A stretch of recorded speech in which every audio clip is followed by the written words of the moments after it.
Hello students, कैसे आप लोग। Welcome to Education Academy. हमने अब तक जो भी चैप्टर्स किए हैं उनका एक रिवीजन और कुछ एक चीज़ें हैं हम एक्स्ट्रा में आज जानना चाहें। तो स्टार्ट करते हैं, ज़्यादा टाइम खराब ना करते हुए आपका। हमने 4 चैप्टर्स किए हैं बेसिक में, be as a main verb और have as a main verb. Be और have as a main verb. Main क्यों कहा जा रहा है इनको? क्योंकि ये ऑक्सिलरी भी हैं। ऑक्सिलरी मतलब ये हेल्पिंग वर्ब का भी काम करने वाले हैं। हम बी के साथ आईएनजी फॉर्म को यूज करते हैं, कंटिन्यूअस बनाते हैं। हम हैव के साथ थर्ड फॉर्म का यूज करते हैं, परफेक्ट बनाते हैं। वैसे पैसिव भी बनता है अभी से, उसके बारे में बाद में बात करेंगे हम। तो एज अ मेन वर्ब क्यों ये यूज होती है वो जानना है, फिर इनके यूज में कुछ चीजें और क्यों आती हैं वो भी जानना है। तो be as a main verb हम यूज करते हैं कि हम या तो ये बता रहे हैं कि कोई कहाँ है, और या ये बता रहे हैं कि कोई कैसा है, या फिर वो क्या है, यानी उसकी पोस्ट हो सकती है, उसका एग्जिस्टेंस हो सकता है, हम किसी की सिचुएशन बता सकते हैं, या फिर किसी की हम कंडीशन बता सकते हैं बी के साथ ये चीज।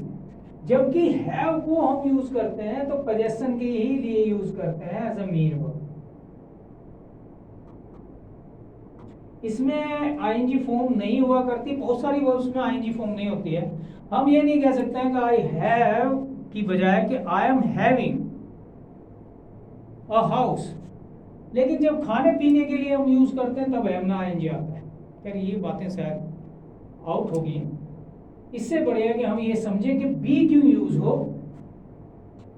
देखो, ये सब्जेक्ट के जरिए हमें समझ लेना चाहिए। अगर हमारा सब्जेक्ट कौन होता है? जिसको हम लेकर के सेंटेंस चला रहे हैं, वो सेंटेंस में काम करने वाला जब एक्शन आएगा। अदरवाइज हम कहें कि जो कहीं है, या जिसके बारे में बता रहे हैं कि जो जैसा है वो ही सब्जेक्ट है, फिलहाल तो एक्शन नहीं है। एक्शन आएगा तब हम एक्शन की बात करेंगे। तो सब्जेक्ट अगर नोन है, कैसा है? Known subject, known to the speaker and known to the listener, यानी कि दोनों जानते हो, तो हम क्या करते हैं कि बी को अप्लाई करते हैं। राइट, एक बार देख लेते हैं। She is a nice girl. हम कह रहे हैं वो अच्छी लड़की है, तो हम मान लो कि मैं आपसे कह रहा हूँ कि भाई वो तो अच्छी लड़की है, और आप ये कहेंगे यार वो कौन है? पॉसिबल। हम जो प्रोनाउन यूज करते हैं तो इसका मतलब सामने वाला उसे जानता ही है, तभी तो हम प्रोनाउन यूज कर रहे हैं। या फिर नोन नाउन यूज कर सकते हैं। राइट, मोहन के बारे में बोले आप, सोहन के बारे में बोले आप, यानी कि अगर सब्जेक्ट लिसनर जो है उसे पता है कि शी कौन है, पहले से बात चल रही है। हमने कहा कि भाई यहाँ पर हम जो है मान लो शीला ले लें, तो शीला को भी सामने वाला जानता होगा, अदरवाइज शीला हम कहेंगे नहीं, हम कहेंगे एक लड़की। वो चीज है, इसको समझना होगा कि भाई बी को सीधे सीधे हम सिंपली कैसे यूज करते हैं, क्योंकि हमारा subject known to the listener and known to the speaker, यानी कि both are known to them. इस बात को ध्यान रखना होगा। अब नेक्स्ट थिंग क्या है कि देयर क्यों यूज करें भाई? देयर में भी तो बी का यूज है, तो देयर के टाइम पर फिर हम सब्जेक्ट की ओर बढ़े तो सब्जेक्ट अननोन है, और अननोन नाउन ही होते हैं, प्रोनाउन अननोन नहीं हुआ करते। तो जब हमारे पास कोई फर्स्ट टाइम दी जाने वाली इंफॉर्मेशन है हम उसे प्रोवाइड करें, या फिर हमारे को एक इंफॉर्मेशन चाहिए, we want something, we want to know about something, तो जब हम ये चीज जानना चाह रहे हैं तो उसमें हम पूछेंगे सामने वाले को पता है, हमें नहीं पता, पूछ लिया। हमें पता है, उसे नहीं पता, फर्स्ट टाइम उसको ये डिटेल दी, कोई भी चीज है, तो वो अननोन होनी चाहिए जिसकी डिटेल जाएगी। तो देयर के अंदर subject almost every time unknown ही होता है। There was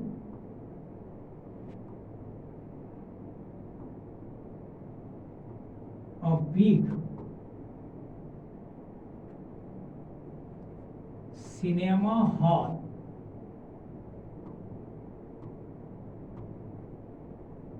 in that city। हम कह रहे हैं कि भाई उस शहर में एक बड़ा सिनेमा हॉल था, अब है कि नहीं है ये पता नहीं, या फिर अब है ही नहीं, इस सेंस को हम कह रहे हैं। तो ये जो बात हमने बताई वो सामने वाले को पता ही नहीं थी, उसे इस बारे में जानकारी नहीं। हमने बताया भैया वहां तो एक बड़ा सिनेमा हॉल था, बस वही देखा हम जब गए हो। तो ये एक चीज है जो फर्स्ट टाइम बताई जा रही है। इसे फिर थोड़ा समझना चाहिए हमें कि ये जो डिटेल जिस चीज की है ये लिसनर को पता नहीं, स्पीकर तो बता रहा है। इसी को क्वेश्चन फॉर्म में लाओ, स्पीकर को पता नहीं, लिसनर तो बताएगा क्योंकि हमने पूछा। फिर तो पूछना बताना यही तो चीज है, और इसमें पूछना कई बार ही मुश्किल होता है। तो इसलिए मैं कुछ एक्सरसाइजेज अभी कराऊंगा, इसके बाद उसमें काफी क्लियरिटी आ जाएगी, बस डटे रहो। नेक्स्ट वन क्या है जी? नेक्स्ट वन है इट। इट के टाइम पर अगर हम सब्जेक्ट को देखें तो there is no subject in the sentence. Sentence में सब्जेक्ट ही नहीं, ठीक। इसमें नोन है, इसमें अननोन है, इसमें है ही नहीं। इसके लिए मैं बताता हूं कि हिंदी में अगर देखें तो कर्ता शुरू कर रहा है, यानी सब्जेक्ट से ही शुरू है। इसके लिए देखें तो प्लेस से शुरू। अब हिंदी हर टाइम तो नहीं बताइए, अगर क्लैरिटी नहीं हुई है तो मुझे बताना, मैं दोबारा बता दूं। तो इस बात को देखेंगे, सब्जेक्ट नहीं है, लेकिन ये आइडिया थोड़ा मुश्किल है। ये आइडिया सभी बच्चे समझ नहीं पाते कि भाई सब्जेक्ट कैसे नहीं है। जब सब्जेक्ट ना हो तो इट को एज अ सब्जेक्ट यूज करते हैं, और इट किसी और की वर्ब नहीं लेता। इस बात को ध्यान रखना है। ये एक्शन में भी जाएगा, जबकि इसमें एक्शन के लिए जाना जरूरी नहीं है। हालांकि ये हम देखें तो एक्शन में there lived a big king, कुछ भी लगा सकते हैं, लेकिन देयर में हम एक्शन को जरूरी नहीं मानते। यहाँ आते हैं तो इट के लिए सब्जेक्ट भले ही नहीं है, लेकिन बच्चा इसे आसानी से तब समझता है जब हम उससे कहते हैं कि भाई वेदर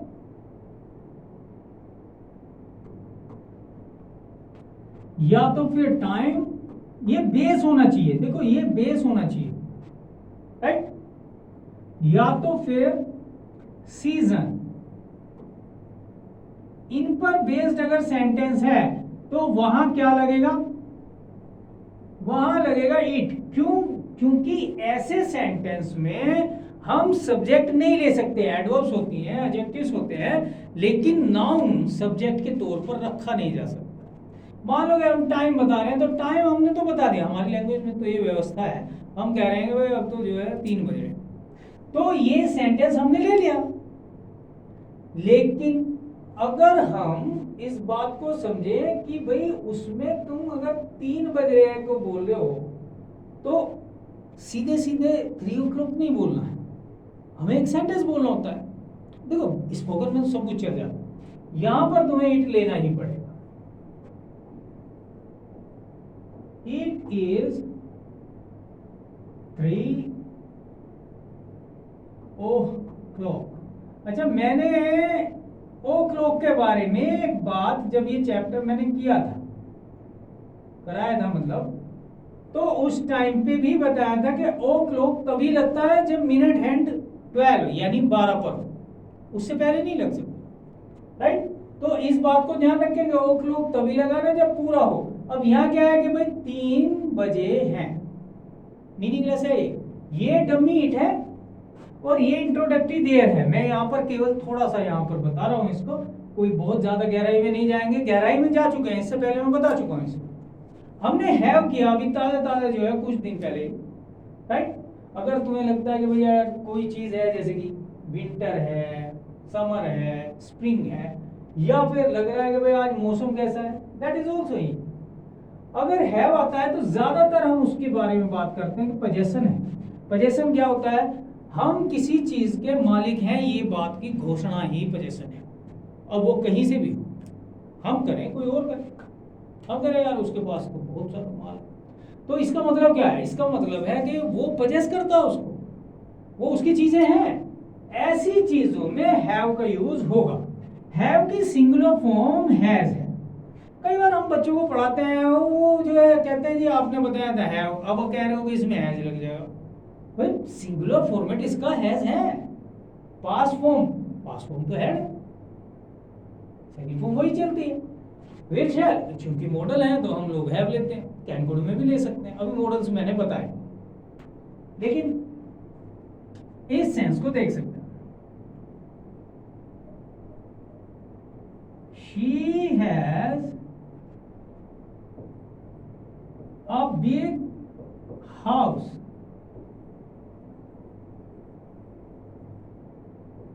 हम कह रहे हैं उससे तो बहुत बड़ा मकान है भाई, उसका मकान तो बहुत बड़ा है।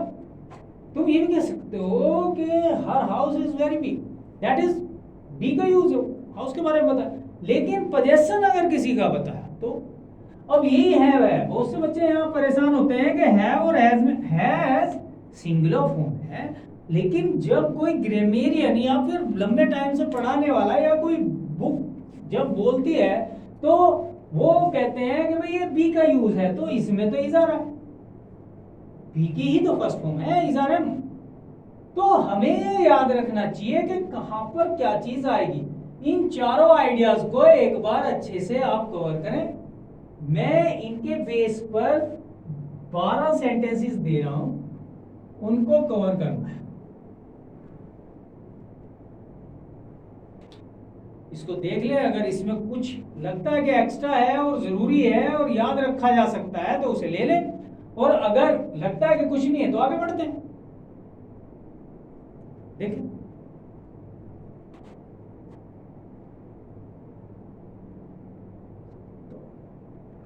ठीक,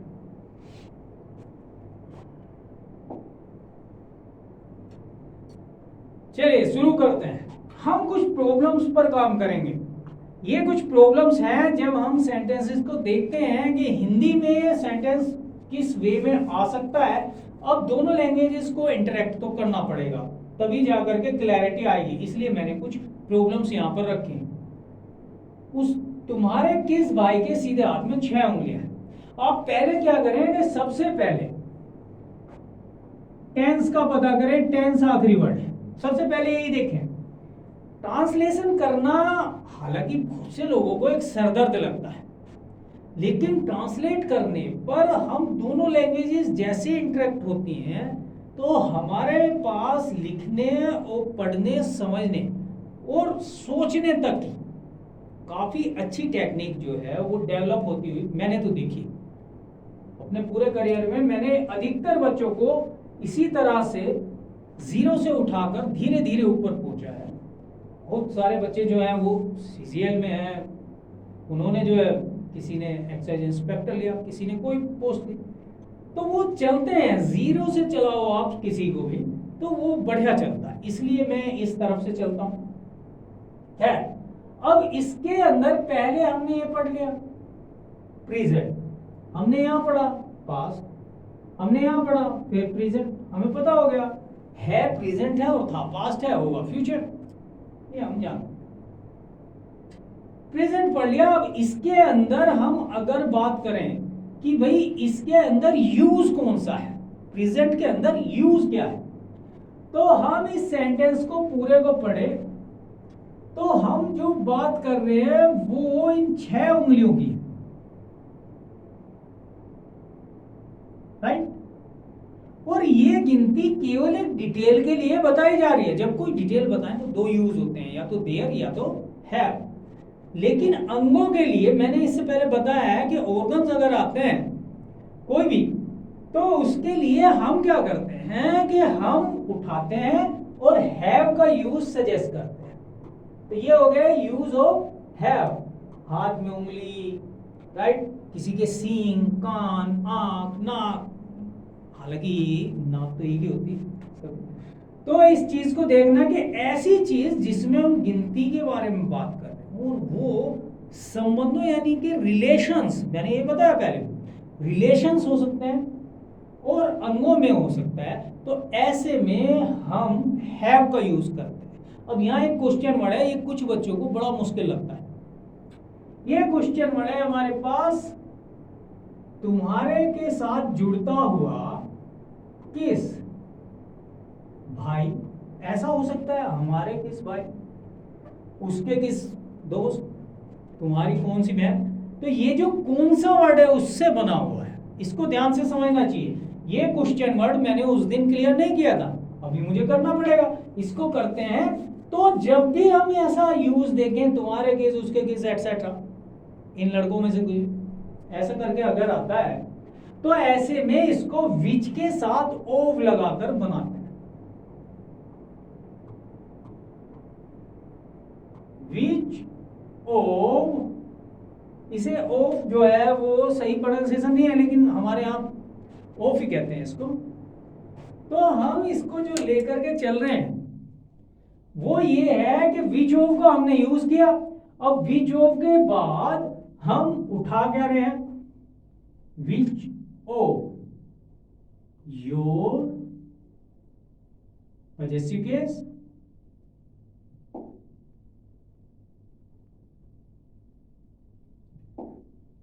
ब्रदर्स।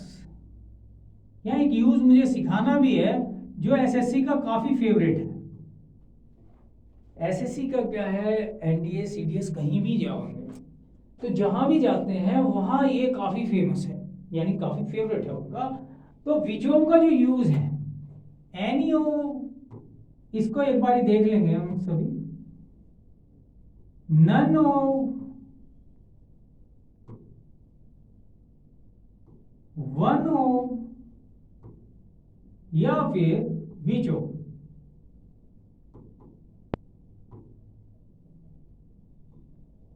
ये जो जितने भी एक्सप्रेशन है, में से कोई, में से कौन सा, में से एक, ऐसा करके निकलता है।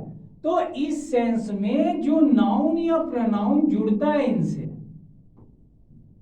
वो हमेशा ही प्लूरल होता है, एवरी टाइम। अच्छा, बच्चा इसमें क्या करता है कि वो थोड़ा फंस जाता है, क्योंकि वो विच बॉय भी बोल और सुन रहा है काफी दिनों से, तो दिक्कत मान सकता है। इस बात को देखें कि कभी भी आएगा नाउन तो वो प्लूरल होगा, और अगर प्रोनाउन आया तो भी प्लूरल ही होगा। प्रोनाउन प्लूरल का मतलब क्या है, या तो अस आएगा, प्रीपोजिशन लेक्सिक है, ऑब्जेक्टिव केस ही आएगा, या तो अस आएगा, या तो देम आएगा, या यू आएगा। यू सिंगुलर प्लूरल दोनों में परफेक्ट है, इसमें कोई बात नहीं। और अगर आएगा तो बॉयज आएंगे, which of these boys, which of those girls, which of अस, ऐसे करके ये चलता है। इसमें प्रॉब्लम क्या होती है कि अगर ये सब्जेक्ट का रोल प्ले कर गया, ये सारा हिस्सा थोड़ा समझने की कोशिश करें, सब्जेक्ट का रोल प्ले कर गया तो इसके साथ में लगने वाली जो वर्ब है वो एवरी टाइम सिंगुलर होती है। फिर ध्यान दें, सब्जेक्ट का रोल प्ले करे तो यहां पर ये जो है पोजेशन किसका है, भाई का ही तो है। अब यहां पर इसे प्रेजेंट में करने का एक कारण भी है, प्रेजेंट में हम सिंगुलर प्लूरल वर्ब देख पाते हैं। तो विच ऑफ योर ब्रदर्स, अब ये क्या है देखें तो है लिखा हुआ हमारे पास, तो ये तो प्लूरल फॉर्मेट है, लेकिन हम लेंगे हैज, सिंगुलर वर्ब आती है। ये क्वेश्चन बहुत ज्यादा पूछा जाता है। मैं फिर बताता हूं कि अगर हम जो है कहीं भी एरर्स को देखते हैं या इंप्रूवमेंट्स को देखते हैं तो ये बहुत ज्यादा पूछा जाता है कि हैज और हैव। तो इसको हमें समझना होगा कि भाई सिंगुलर ही फॉर्म चलेगी, में से कौन से वाला है, यानी केवल एक, ऐसे समझ सकते हैं। Is that clear? Which of your brothers has, अब क्या हैज, पोजीशन किस पर है, 6 फिंगर्स। अब ये थोड़ा अजीब से ही होना चाहिए। अगर हम ये कहने लगे हैं कि भाई उसके हाथ में जो है 5 उंगलियां, इसका कोई मीनिंग नहीं है, है, everyone has 5 in one hand. अब इसका कोई मीनिंग नहीं है, तो इसलिए कुछ अनोखा हो, कुछ स्पेशल हो। तो which of your brothers has 6 fingers in his right hand. ऐसे सेंटेंस को जब भी हम बनाते हैं तो उसमें हम कोशिश यही करें कि जब ये सेंटेंस बने तो इस सेंटेंस के अंदर हम जो लाए तो हैव का यूज ना है। देयर के साथ जो है ये सेंटेंस बहुत बढ़िया नहीं माना जाता है। Is that clear? Next one को देखते हैं। उनमें से कौन चोर था। ये फिर एक थोड़ा मुश्किल उन बच्चों के लिए जो बिगिनिंग में है मुश्किल होता है। जो लोग काम करते जा रहे हैं उनको इसके बारे में पता होता है। तो अधिकतर बच्चे जो काम करते हैं उनकी भी एक प्रॉब्लम होती है इसके अंदर कि वो वर्ब की फॉर्मेट में फंसते हैं या प्लूरल नाउन नहीं रखते। जैसे इसी को कोई बच्चा जब लिखता है, अक्सर मैंने देखा है, तो वहां पर क्या होता है कि वो ब्रदर लिख करके छोड़ देता है। That is wrong. कभी भी आप इसको जोड़ेंगे तो नाउन हमेशा प्लूरल ही होगा। बढ़ाएं हम। तो उनमें से, हम में से, तुम में से, इन लड़कों में से, उन लड़कियों में से, ये भी विच ऑफ का ही यूज है। अगर आता है which of you, which of us, which of them, which of these boys, which of, कुल मिला के तो ये आ रहा है उनमें से। तो विच ऑफ के बाद हम क्या लगाने वाले हैं? हम लगाने वाले हैं विच ऑफ देम। राइट? उनमें से आया तो विच ऑफ देम, तुम में से आया विच ऑफ यू, हम में से आया विच ऑफ अस, उन लड़कों में से आया विच ऑफ दोस बॉयज, इन लड़कियों में से आया विच ऑफ दीस गर्ल्स। ये थोड़ी चीजें हमें ध्यान रखनी चाहिए। अब आ तो गया देम, है तो ये प्लूरल फॉर्मेट, लेकिन चूंकि वर्ब इसमें केवल सिंगुलर आएगी। अब देम क्या है? एक प्रोनाउन की फॉर्मेट है। जब ये आ गया तो ये सीधे बी में ही अप्लाई हो जाएगा। राइट? तो हम क्या करने वाले हैं? Was a thief.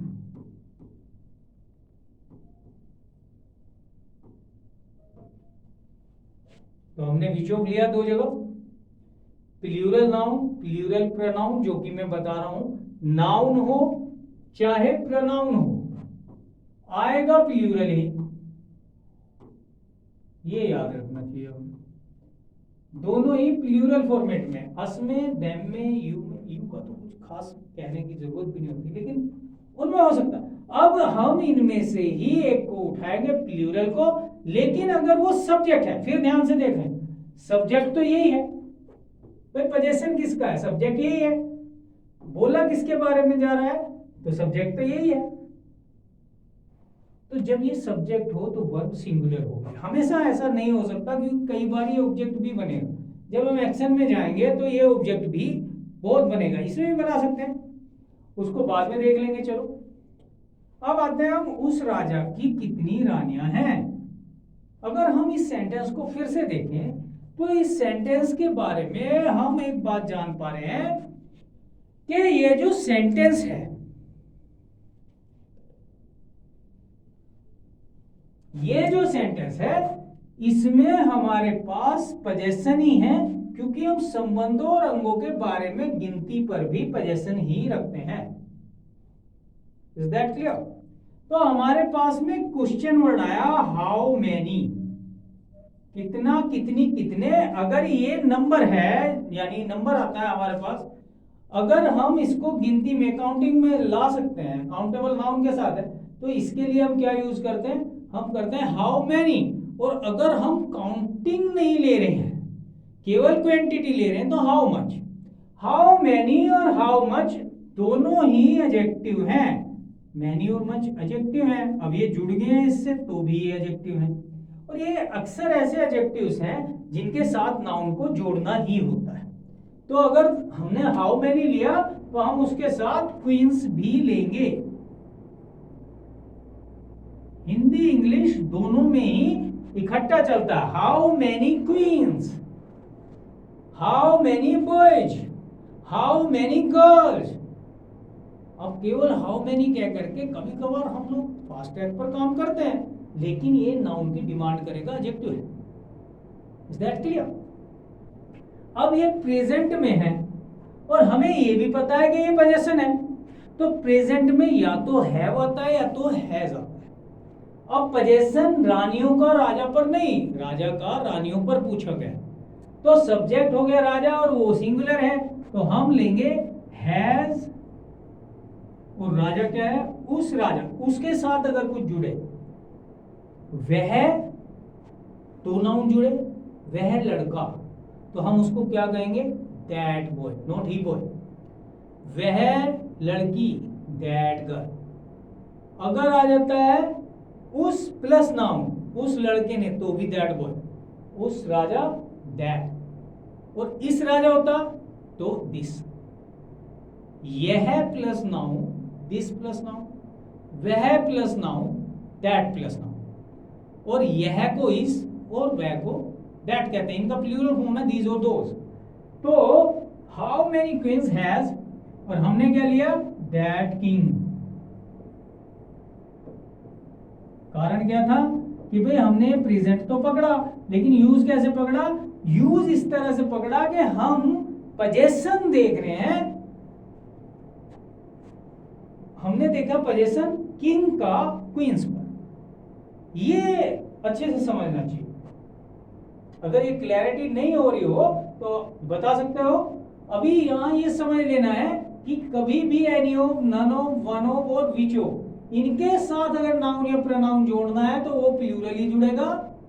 लेकिन अगर ये सब्जेक्ट हुआ, ये बहुत जरूरी डिटेल है, अगर ये सब्जेक्ट नहीं हो तो ऐसा नहीं हो पाएगा। अगर ये सब्जेक्ट हुआ तो हम वर्ब को एवरी टाइम सिंगुलर रखेंगे। ये सब्जेक्ट नहीं हुआ तो हमें सब्जेक्ट देखना है कि सिंगुलर है कि प्लूरल है। भाई सब्जेक्ट वर्ब कॉनकॉर्ड कभी नहीं भूल सकते हम। Is that clear? Next one पर चलते हैं। नेक्स्ट वन पर आए तो हमारे पास है, हम में से कोई तुम्हारा मित्र नहीं है। हम में से कोई नहीं, नन ऑफ का यूज होता है। तुम में से कोई नहीं, नन ऑफ का यूज होता है। तो नन ऑफ वही तो है, one of, any of, none of, one of, right.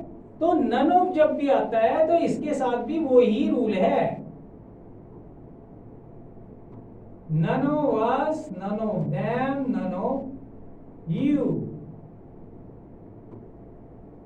None of these boys, none of. तो नन ऑफ का जब भी यूज हो तो भी ऐसे ही है कि प्लूरल नंबर में ही नाउन आएगा और प्लूरल में ही प्रोनाउन आएगा। लेकिन अगर ये सब्जेक्ट, ये बात फिर से ध्यान देना कि अगर ये सब्जेक्ट हुआ तो वर्ब एवरी टाइम सिंगुलर ही आएगी, एवरी टाइम सिंगुलर आएगी जब तक।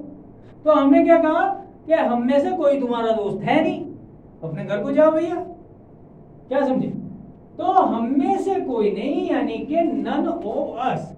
अब ये हो गया है तुम्हारा सब्जेक्ट, नन ऑफ अस। अब प्रोनाउन की अगर छवि भी दिख जाए तो बी का सेंटेंस सीधे बी में ही बना देते हैं, राइट। देयर वाले में भी ये नन कर देते हैं, नो। देयर वाले में भी हम इसी काम को करते हैं और इस बात को समझ लें कि वहां पर प्रोनाउन नहीं आ सकता, प्रोनाउन आता ही नहीं है, उसका जिक्र ही नहीं हो सकता, वो तो नोन है। तो नोन सब्जेक्ट हो गया, नोन सब्जेक्ट हो गया तो बी का यूज है, हमें पता है इसमें कोई पोजेशन नहीं दिख रहा, कुछ नहीं दिख रहा। तो हमने क्या किया, none of us is your friend. क्या नहीं है, योर फ्रेंड। अगर देखेंगे तो सेंटेंस तो उल्टा चलता है, राइट। सब्जेक्ट सामने होता है, बाकी उल्टा चलता है। ये बात हमने समझ भी ली है, ऐसे उसकी इतनी ज्यादा जरूरत होती नहीं है, काफी लंबे टाइम से हम लोग प्रैक्टिस करते हैं, तो आप लोग सभी के सभी जानकार हो। नेक्स्ट वन है, तुम कितने भाई हो। यहां पर इस सेंटेंस को कंपेयर करना चाहिए। देखो इसको दो तरह लिख सकते हैं, तुम कितने भाई हो, और एक तरह ये हो सकता है कि तुम्हारे कितने भाई, तुम्हारे कितने भाई हैं।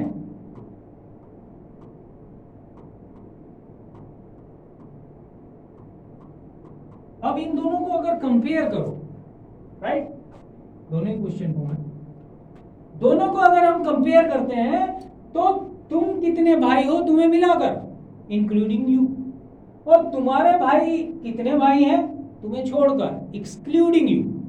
इसमें बड़ा मजेदार रहता है कई बार कि कई बच्चे इस सेंटेंस को इसमें बना देते हैं और वो इसको तो इसमें बनाते ही बनाते हैं। तो उनको क्या लगता है कि दोनों जगह हैव का यूज है, ऐसा नहीं है। अगर हम कह रहे हैं, मान लो कि मैं कह रहा हूं कि भाई मेरे 4 भाई हैं, राइट, तो इसका मतलब है कि हम 5 हैं। और अगर मैं कह रहा हूं कि हम 5 भाई हैं, अब हम 6 नहीं हो सकते, राइट, क्योंकि मैं उसमें इंक्लूड हो गया। तो जब सब्जेक्ट गिनती में इंक्लूड हो जाए तो हम बी से सीधे अप्लाई करके सेंटेंस बना, यानी ये सेंटेंस है हाउ मेनी, क्वेश्चन वर्ड तो आएगा, देखो शुरुआत में आता है, हमने इसको सीखा है कई दिन। ब्रदर्स, हाउ मेनी के साथ वो चीज आती है जो हिंदी में भी कितना कितनी के साथ लिखी हुई। आर यू, ये हो गया आर यू। और अगर यही सेंटेंस इधर की ओर चला जाए तो ये हो जाएगा how many brothers, how many brothers have you. अब ये हो गया have you.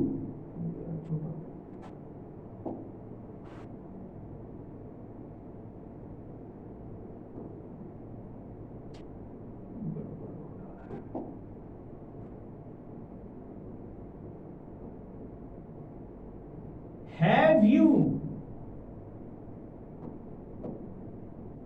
Is that clear? ये have है, थोड़ा समझने की कोशिश करना। क्लियर हुआ भाई? तो हाउ मेनी ब्रदर्स, यहाँ एस नहीं लगाया मैंने, ये गड़बड़ की है मैंने। हाउ मेनी ब्रदर्स दोनों में इक्वल है। अब क्या है, हम क्या कह रहे हैं, तुम्हारे कितने भाई हैं, यानी तुम्हें छोड़कर, तो एक्सक्लूड होते ही have. How many brothers have you या डू यू हैव, वो अभी डू का चैप्टर नहीं हो। How many brothers including you, it means are you, तुम सारे के सारे मिलाकर कितने हो, तुम्हें छोड़कर कितने हैं, दैट इज द डिफरेंस। इसे थोड़ा समझना चाहिए। नेक्स्ट जो हमारे पास सेंटेंस है, एक साल में 52 रविवार होते हैं, मतलब एक साल में 52 रविवारों का होना, ये एक डिटेल है जिसे हम प्रोवाइड कर रहे हैं और जिससे हम कह रहे हैं यार एक साल में जो है 52 रविवार हो, तुम्हें और छुट्टी चाहिए। तो ये जो चीज है, ये हम जब एक डिटेल को क्लियर करते हैं तो ऐसे में है और देर दोनों चल सकते हैं। इसमें कई बच्चे जो है वो सोचते हैं कि यार ये टाइम पर बेस्ड है, टाइम पर बेस्ड नहीं है, टाइम होगा 1990 है, हम कह रहे हैं आज मंडे है, दैट कैन बी टाइम। अब इसे समझना, एक साल में 52 रविवार होते हैं, तो हमने एक डिटेल बताई और ये रविवार कहाँ होते हैं एक साल में, वैसे समझ सकते हो कई तरीके। तो हम इसमें बना सकते हैं there are 52 Sundays in a year. Is that clear? इसी सेंटेंस को a year has 52 Sundays, in नहीं लगने का इसमें, ये डिटेल है जो हमें देनी थी। तो हम पहले ये पकड़ते हैं कि सेंटेंस कहाँ है, प्रेजेंट, प्रेजेंट, राइट, सारे प्रेजेंट है, और उसके बाद देखते हैं इसमें यूज क्या हो सकता है। हमने चारों यूजेस को बहुत डिटेल में समझने की कोशिश की है, अगर वो हो सकता है तो उसे हमें समझना है।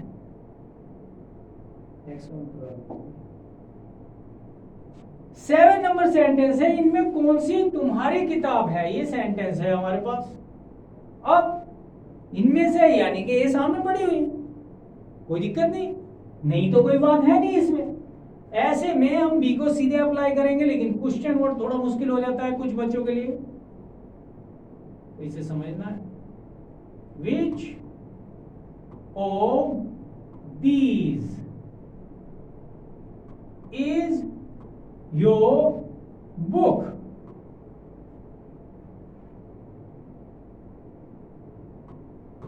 या which of these books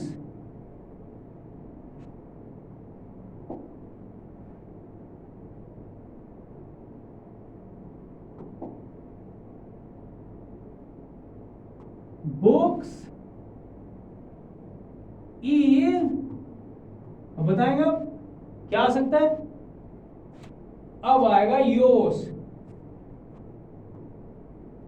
देखो माई और माइन, आवर आवर्स, योर्स, इन चीजों को ध्यान में रखना है कि अगर हम कह रहे हैं मेरा मकान तो हम बोलेंगे माई हाउस, लेकिन अगर हम मकान को कहीं और भेज दें, जैसे कि हम कह रहे हैं दिस इज माई बुक, इसको क्लियर कर देता हूं, कई बार फंस जाते हैं। दिस इज माई बुक, इसी को हम दिस की ओर अगर सरका देते हैं बुक को, क्योंकि ये भी पजेसिव जो एडजेक्टिव है, दिस बुक इज, अब आ जाएगा माइन, यहीं पे होता है योर बुक तो हो जाता है योर्स, ये होता आवर बुक आवर्स। तो ये जो हमारा पजेसिव केस है उसमें एक प्रोनाउन है पजेसिव, एक एडजेक्टिव है। एडजेक्टिव हमेशा नाउन से जुड़ेगा, यानी माई हमेशा बुक लेगा, माई हाउस, माई हस्बैंड, जो भी आ रहा है इसको समझेंगे। और अगर इसको हमने ले लिया तो ये कभी नाउन से नहीं जुड़ेगा, तो या तो ये लास्ट वर्ड होगा या तो ये शुरुआत में आएगा, शुरुआत में भी आ सकता है। एक सेंटेंस देता हूं क्लैरिटी के लिए, mine is a small house, इसका मतलब है my house is small, right.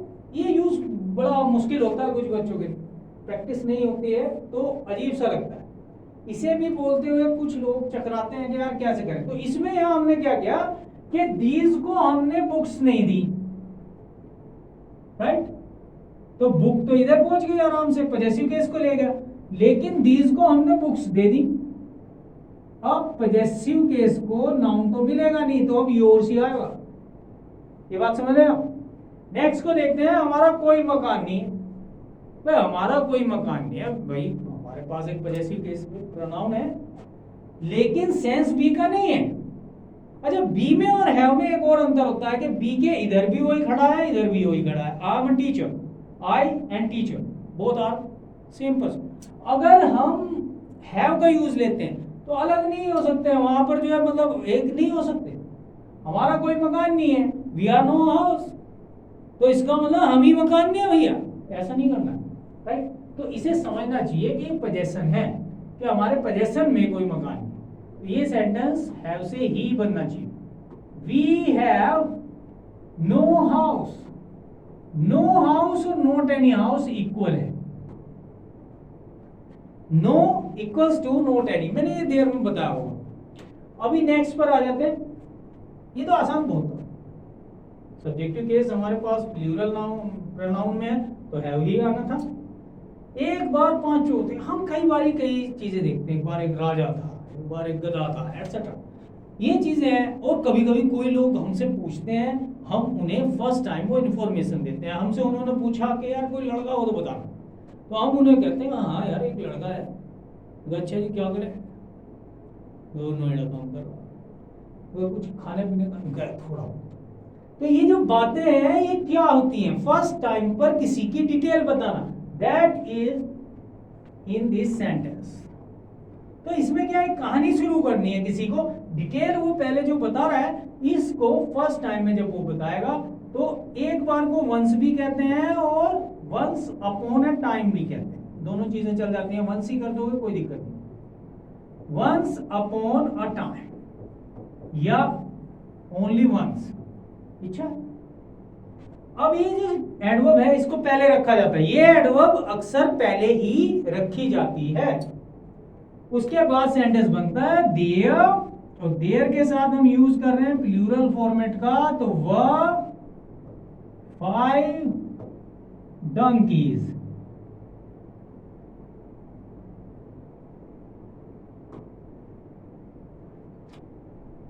Is that clear, कोई दिक्कत नहीं। नेक्स्ट को देखते हैं। अब इसको हम देखें तो यहां पर क्या है, इस औरत के 4 लड़के हैं, रिलेशन, भाई बहन बेटा बेटी एटसेट्रा, फ्रेंड्स भी होते। तो इस औरत के यानी दिस वुमेन, सब्जेक्ट तो हमारे पास है ही, कौन है पोजेशन रखने वाला, वो एक लेडी है। लेडी जो है वो वर्ड प्रोनाउंसिएशन जब प्रोनाउंस किया जाता है तो हम उसको इज्जत देने के लिए लेते हैं। जैसे हम कहते हैं कि भाई महोदया, तो ये कोई चीज नहीं हुई, तो यहां वुमेन का वर्ड का ही यूज करना ज्यादा अच्छा है। दिस वुमेन, इस प्लस नाउन दिस और दैट प्लस नाउन वो, उस प्लस नाउन दैट, ये बात हमें याद रखनी है। तो दिस वुमेन हैज, अब इसका ही पोजीशन है, 4 सन्स। अब ये जो लड़का है या लड़की, मैं कह रहा हूं कि यार मेरी लड़की जो है 10th में है, अगर मैं ये बोल रहा हूं तो मेरी बेटी है। हिंदी में लड़की वर्ड किसके लिए यूज करते हैं, अपनी बच्ची के लिए, अपनी। लेकिन इंग्लिश में यहां लड़के और लड़की में बड़ा फर्क है। अगर कोई कह रहा है शी इज माई गर्ल, तो उसकी गर्लफ्रेंड, वहां फंस जाती है बात। तो इसलिए याद रखो कि लड़के का सेंस अगर कभी बेटे में आ रहा है तो सन ही लेना चाहिए, और अगर बेटी में आ रहा है तो डॉटर ही लेना चाहिए। इंग्लिश में कुछ चीजें हमसे बहुत अलग है, उनके सोचने का तरीका ही अलग है, वैसा हम नहीं बनना चाहेंगे। वैसे क्या आज ठंड है तो मौसम ही। सब्जेक्ट अगर मान लो कभी कभी बच्चे क्या करते हैं कि टुडे इज मंडे एटसेट्रा, इस तरह के सेंटेंसेस वो बोलते हैं, तो बोलचाल में तो चलो चल भी जाए। टुडे किस चीज में निकल रहा है, ये निकल रहा है कब में, कब है भाई ठंड, आज मिल रहा है। तो कब का आंसर, कहां का आंसर, कैसे का आंसर, क्यों का आंसर, ये एडवर्ब्स ढूंढ सकते हैं, नाउन और प्रोनाउन नहीं। और सब्जेक्ट केवल नाउन या प्रोनाउन ही बन सकता है, इसलिए ऐसे सेंटेंसेस में इट को लेना पड़ता है। तो आज ठंड है मतलब इट इज कोल्ड। बहुत से लोग क्या करते हैं, बहुत से बच्चों की मैं बात करूं, पहले पूरा कर देते हैं। बहुत से बच्चों को एक दिक्कत होती है कि वो क्या करते हैं कि विंटर को और कोल्ड को एक मान लेते हैं। That is wrong. विंटर किसी एक दिन में नहीं रह सकता। Winter is a season from December to February, तो पीछे सरक रखा। तो ये जो हम देखते हैं कि भाई हम इसे एक वर्ड में जो कि टाइम को बाउंड कर रहा है यहीं कहीं एक ही दिन में, राइट, या एक समय पर हम कह रहे हैं यार आज तो बहुत ठंड है, ये इसी टाइम की बात है लग रही है, तो ऐसे में इसको हम कोल्ड ही कहेंगे, विंटर नहीं कहेंगे। जैसे कि समर कहना है तो समर का मतलब है पूरे का पूरा जो टाइम है ये लंबा होता है। सीजन क्या है, एक लंबे टाइम के लिए आता है। जबकि हम वेदर की बात करें तो कई बार वेदर, मौसम जो है वो हम लोग महसूस क्या करते हैं, उसे मौसम कहते हैं। भाई हमने जो है एसी चला लिया, हमें ठंड लगने लगी, पर तो गर्मी रही। तो मौसम क्या है, मौसम हम क्या महसूस कर रहे हैं। बहुत से लोग हैं शाम के टाइम पे अपना काम करते हैं कुछ, उसके बाद मिलते हैं आपस में और कहते हैं यार मौसम बन गया अब तो चल रहे, तो उनका काम होता है, वो बात बताने की नहीं दी है। इस बात को यहाँ पर समझते हैं। तो इट इसलिए आया क्योंकि हमने मौसम के बारे में बताया, और मौसम में ये याद रखना चाहिए कि हॉट और कोल्ड एडजेक्टिव्स बन करके आ सकते हैं मौसम के लिए। समर और विंटर अलग चीज है, वहां बहुत लंबा टाइम होता है। अब नेक्स्ट हमको देखिए, उनमें से कोई भी घर पर नहीं था, मैंने अभी बताया थोड़ी देर पहले, उनमें से कोई नहीं, विचो दैम वो था, उनमें से कौन, ये है उनमें से कोई नहीं, तो नन ऑफ दैम। विचो आया तो में से कौन, और अदरवाइज नन ऑफ, तो हम ले रहे हैं नन ऑफ दैम। अब ये प्रोनाउन आ चुका है यहां पर, और हम केवल उसकी सिचुएशन बताना चाह रहे हैं, तो प्रोनाउन आने पर हम मान लेंगे कि यहाँ पे सब्जेक्ट है।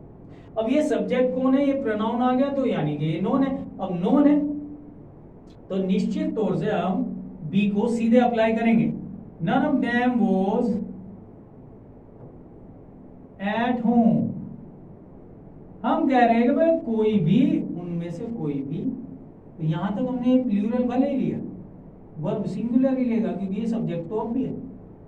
अब इसका सब्जेक्ट होना ना होना इसके बारे में हम काम करेंगे एक्शन में आने के बाद। तो हमने हैव, इट, देयर और बी का जो यूज किया है उसको एक बार दोहरा ले, मुश्किल यूजेस को एक बार पकड़ने की कोशिश करें, कहीं भी कोई दिक्कत आती है बताएं, उसके लिए मैं करता हूं कोशिश। मेरे विचार से आज इतना ही काफी है और बाकी काम हम लोग कल करते हैं। Start clear? तो स्टे सेफ और खुश रहे। थैंक्स।